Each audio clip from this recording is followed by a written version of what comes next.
दर्शकवृन्द नमस्कार, यहाँहरूलाई हाम्रो युट्युब च्यानलमा स्वागत छ।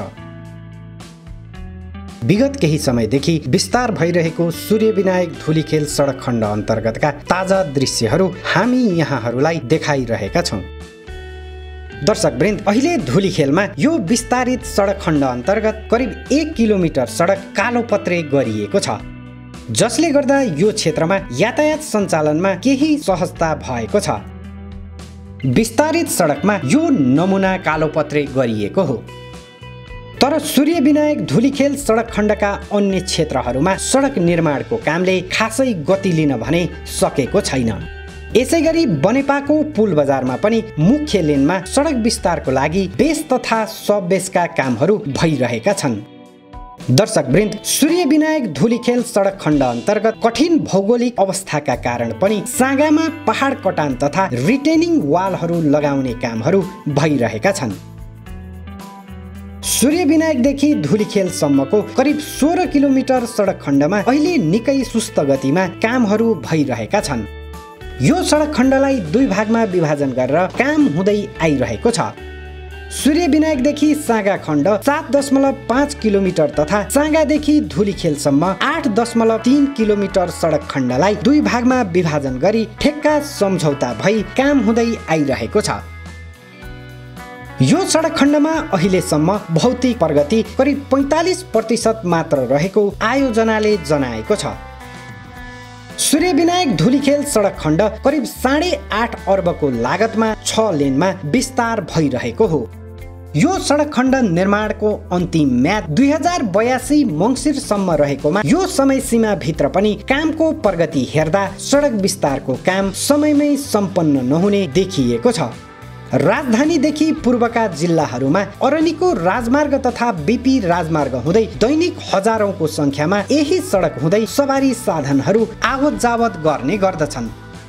सडक विस्तारको काम अहिले निकै सुस्त गतिमा हुँदा यही सडक खण्ड भएर यात्रा गर्ने यात्रुहरूले निकै शास्ति बेहोर्दै आइरहेका छन्।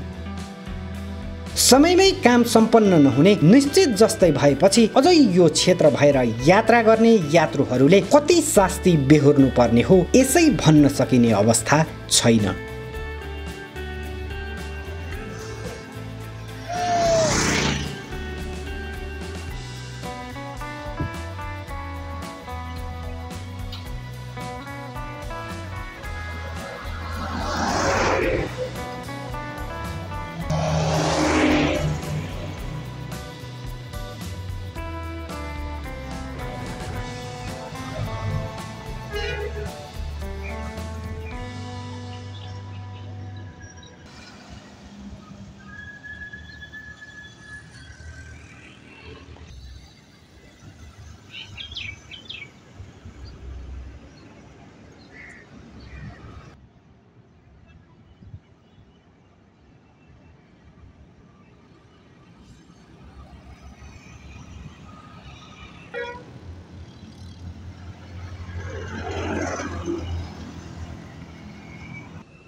आनन्द भयो।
तपाईँ कहाँ बस्ने हो? म यहीँ परेको हो। परेको हो? 1936